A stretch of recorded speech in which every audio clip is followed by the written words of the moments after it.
Hello everyone, today we're taking a look at the Eachine AtomRC Seagull Ready to Fly kit. And Ready to Fly kits are real attractive to people who are wanting to enter the hobby. Got so much money and you're looking to get started, you start looking around for packages. It becomes confusing possibly when you're looking at goggles, which this does come with the Cobra Light goggles, or you're looking at radios and the radio is the T8, not the Pro, the T8. And you're kind of confused about stuff, and if somebody has a package already put together, it does have some niceties about it. You don't have to worry about building. You don't have to worry about choosing components to build. You don't have to worry about radio and compatibility. They're already bound up. They've already set up beta flight for you, so yeah, it makes things a lot easier for you. And this one is set up completely to where you're essentially charge the battery, which it also comes with one battery. It's an 1100 milliamp Eachine, or excuse me, an 850 milliamp 4S battery that's Eachine branded. I suspect this is a tattoo just from the mounting of the leads off the battery and kind of the size too. It makes me think it's a tattoo battery. It might not be, but kind of size and shape of tattoo batteries that I've got. It's got the mode set up on a switch for you already on the radio. You don't have to learn about any setting up of the switch for the modes. It's already got the right channel map set up for the radio, so you don't have to worry about changing your yaw and pitch around or learning any of those things. It is ready to fly. But unfortunately, I don't think you should buy it if it's your first quad. And we've run into this a few times. I think there are kits that are better for getting started. And this just isn't one of them. So I am going to link down below a couple of options. The Eachine Novice options, I think, in my opinion, are better options than this. Because this has one fatal flaw, and it's going to be this prop protection. This prop protection is made of plastics that is going to break, and it's going to break relatively easily. And the reason why I say that without having broken prop guards is that we moved past this sort of plastics quite a while ago. It's firm, it doesn't deform and then come back to shape. It's firm. So when it takes an impact, if it doesn't take that impact well, it's going to snap. And especially if you're flying it in the cold, plastics tend to get more brittle. So even less of a bump is going to mean plastic. Yes, this does come with foam that you can stick to the outer protection here. That foam's going to do very, very little. It might do something, and I'm kind of a skeptic on that foam anyways. I don't tend to apply it. But this plastic needs to be plastic more like what we fly in, like the Synlogs that I just did, where they will deform a little bit and come back to shape, so they don't just snap on that first impact. And because of the weight, the size of the battery, and if you mount an HD camera, which this is designed for, but it has an odd hole size down here, nothing I have would fit the hole size. When you add all that weight together, you bonk a tree as you try to pass by or something, or you land too hard possibly, these prop guards are going to start to break, and before long, you're going to have a shell of a prop guard and not the whole prop guard, so you don't have the product that you actually bought. So, kind of a long explanation to the quad flies fine. I've flown it a fair bit. I mounted an HD camera. By the way, what I did was I put this Runcam 3S kind of on the top of the battery, as you see mounted there in the picture. You probably saw that in the thumbnail as well, and we'll take a look at that footage. It flies smooth. I can't really complain about how it flies at the price point it is, but it's just this prop protection. It's just going to break.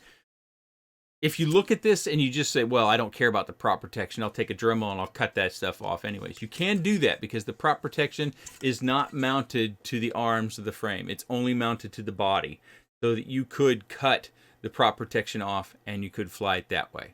And if that's what you want to do, you know, I'm not going to tell you what to do with your money. The frame is pretty stiff, surprisingly. I kind of thought it would be very, very flimsy. It's pretty stiff. It's going to flex a little bit, but these aren't made for aggressive flying, and I didn't fly it aggressively. To cover the T8 here, this is a fine radio. There's nothing wrong with it. It's budget, so the gimbals aren't very smooth. I found it very challenging in slow flight to be smooth on the gimbals and to have the fine control that I have when I use other radios. Being a first-time flyer, you probably wouldn't notice this. But if you have an opportunity to try other radios, you probably would notice it then. But the radio does work. It does come bound up. It comes with switches set to the different modes for arming. That's all taken care of. And it is covered in the manual. It tells you how to get up in the air. It tells you what the switches do. So I'm not going to repeat it here. The goggles are fairly interesting. These are the Cobra Light goggles, and I'll let you look at the specs in the product description as to the screen resolution, things of that nature. My biggest concern with these goggles is the battery that it runs off is the 18650. We have seen in the other Cobra goggles that look just like this that we could connect a barrel connector, I think it was on the bottom on this side, and run it off a LiPo, a battery like this, so that we could power the goggles that way.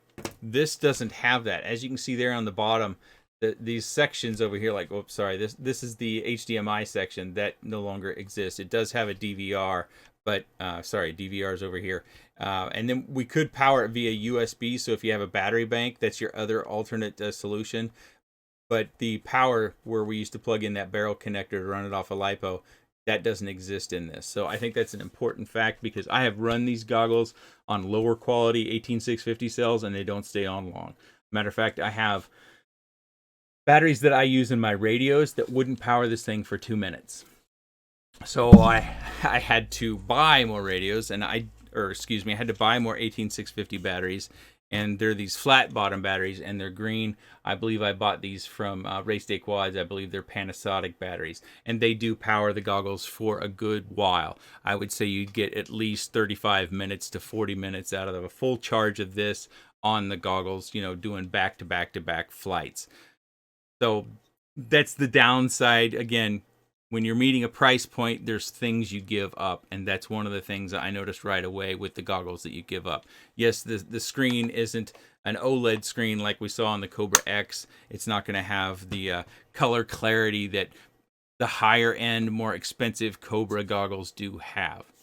Okay, so I've gotten all this warning stuff out of the way. Let's go ahead and let's take a look at the flight. So we've got a pretty calm day, good day for a flight like this, and you can see, even with that RunCam 3S camera mounted to the top of this, that you can see that the prop guards, and I do have a little bit of up angle, but the field of view is wide enough. But this will tell you about how the quad flies. This camera does not have any sort of stabilization on it, so what you see is what you get. There isn't anything fancy going on with this camera here.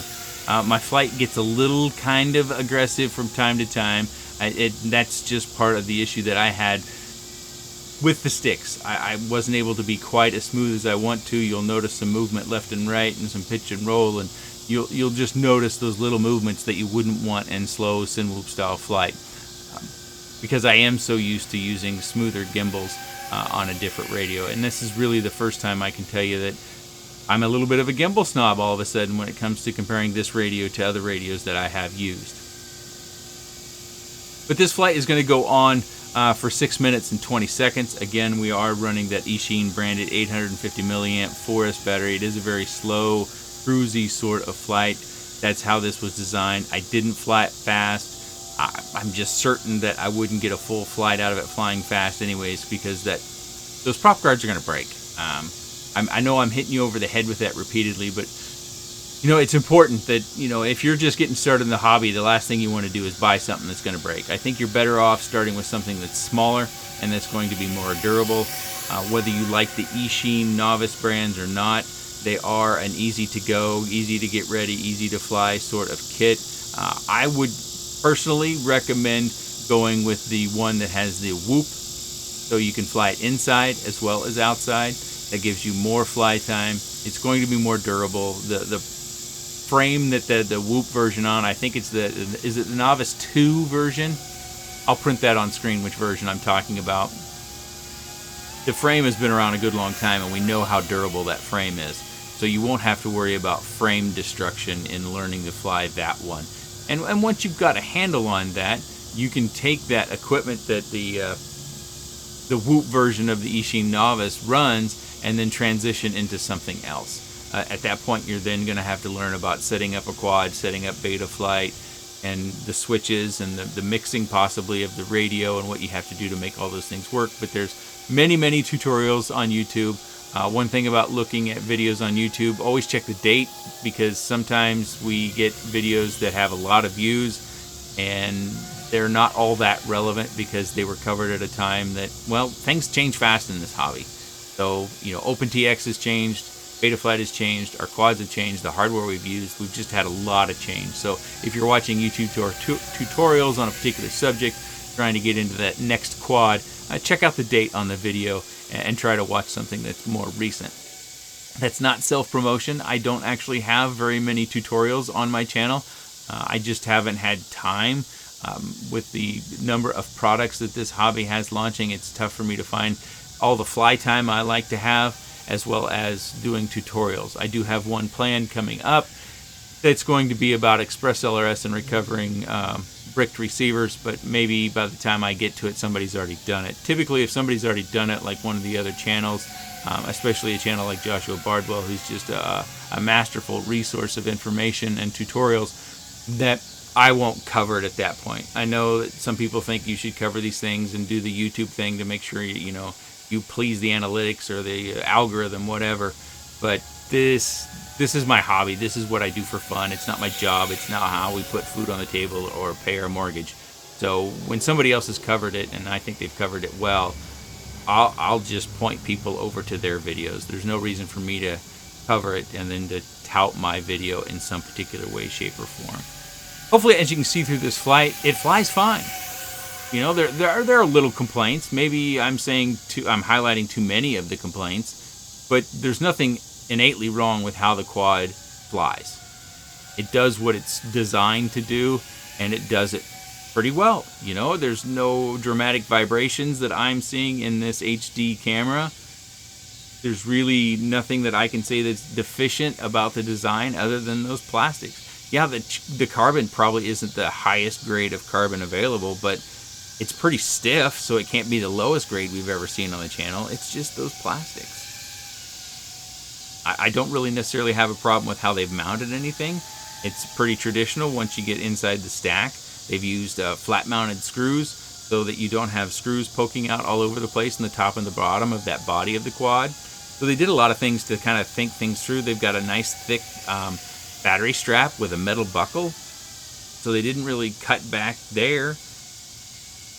So yeah, as much as I'm complaining, there's not much to complain about how it flies. It's just about how long will it fly for the category that this sort of quad targets. The user, the purchaser, is going to probably be someone who doesn't have much flight experience. And even if you have flight experience in planes or helicopters or other RC, I don't know how much that translates. I had helicopter and flat wing experience and ground experience and boat experience before I got started in quads, but boy, I sure went through a lot of equipment my first couple years, and I still crash, especially when I'm flying and having fun. Crashing is just part of our hobby. Of course, this is made for slow, cruisy flight like we've got here, so maybe you won't crash. Maybe you have special skills. Maybe your mama was right. You are special. If you don't get that joke, I say that from time to time, that I'm not special, but my mama thinks I am. She always told me I was special. But she never told me when my sister was around. That's the end of our flight. Again, that flight was 6 minutes and 20 seconds. This is our camera view, and as we took off from the table, you saw that core warning. That's a temperature warning. I've never seen that have a negative impact on my flight controllers, my hardware, my longevity of hardware. All the components on these things get soldered on at way higher temperatures than we live in and fly in. So as far as that core warning goes, the warning is on, you see it. I wouldn't sweat it. Just get armed and get in the air, whether you're talking about this quad or some other quad. I wanted to show you this because this is the view that you see in your goggles. These are recorded from my Orca goggles, though I had some difficulties with the DVR in the Cat and the Cobra Light goggles. It did record, but I saw it was missing some frames, and that's pretty typical for most DVRs that aren't the Orcas. That the frame consistency isn't there, and it makes my video editing more difficult. One of the reasons why I invested in the Orca goggles when they came out was the 60 frames per second consistent DVR. So this is not necessarily the reception that you'll get on your goggles, but it does give you a view of the camera. You know, you can see part of the housing around the camera. This is how the camera looks looking out the image. You see little flashes or static and breakup. That is part of flying analog, as well as that you see that degradation of your view as you go into different spaces where the signal isn't as strong or as clear. And in the top right, you see where it says race band, and then it has question mark 500. Isn't that something? So it looks like they only partially set up the VTX tables. So I guess that's something else that I should call out and complain about, is the fact that the VTX tables weren't set up. I know many of you looking at this don't understand what VTX tables is. Don't worry about that. It's part of the Betaflight setup to make your video transmitter work properly. So this one isn't going to have all the functions of a normal operating VTX without some correction. One of the things is changing bands and channels and power strengths. It's probably not going to work. But they put it on race band, which is a good band to be on, and they did put it at the maximum frequency of the video transmitter. Top left-hand corner is our throttle percentage. So we typically we're kind of cruising around in the low 20s, which is good. We're not using an excess amount of throttle to keep the quad in the air, so that does mean we can get a good long flight time, which we already know that carrying the extra load of the HD camera, we do get a flight time of over 6 minutes. So in my opinion, that's a good flight time for carrying an HD camera and the size of battery we're running. You can buy a bigger battery and run it on this and get more flight time, and it's going to vary depending upon how big of a battery you do get. Of course, the quality of the battery also impacts how long you can fly. And this is the DVR from the Cobra Light goggles. I take a minute to show you that just so I can give you a true to form sort of view of these are the goggles, these are how the reception is. They do come with inexpensive antennas. The Clearview receiver that they have inside the goggles is good. Pretty impressed really with what SkyZone did with that. I think most users of SkyZone goggles, which Cobra goggles are made by SkyZone if you're not familiar, they did a nice job with that receiver. There can be compatibility issues with most of these receivers that have two antennas and they're doing like a signal blending, that sometimes you can get a rolling image because of camera signal and how it's implemented. But in this particular case, we don't have that. And that's not specific to the Cobra goggles. I've seen it on, early on we saw it on the Rapid Fire, which is one of the premier modules for goggles. And I believe the Firefox version as well as the TBS version all had that initially, and then software came out that fixed it. And this could have software on it that has already fixed it, but because I don't commonly fly SkyZone goggles, I tend to help users with SkyZone goggles, pointing to the firmwares. I have seen firmwares on SkyZone's website to download and to update the SkyZone goggles. So hopefully they've got that corrected, because that was something when they introduced this Clearview or Rapid View receiver that it did suffer from sometimes. Not every quad would have it, and I couldn't even give you a percentage of how oftentimes people would see it. Boy, I've talked so much tonight, recorded 2 videos tonight, that my voice is starting to break up a little bit. Let's go back to the desk and we'll wrap up. So that is my review of the Eachine AtomRC Seagull Ready to Fly kit and all of its components. Again, there's nothing wrong with this quad. I just don't think it's a very good first kit to start with, because these prop guards are going to break. They're too firm. I know I'm repeating myself a lot, but sometimes that gets missed either via translation or it's just missed because we're multitasking at the same time we might be watching a video. So down in the video description, I will have this linked. Spend your money where you want to spend your money. But my recommendation is to look at one of those other kits in order to get started in the hobby. If you have any comments, questions, suggestions, or otherwise, please let me know in the comments section below. I appreciate your time. And thanks for watching.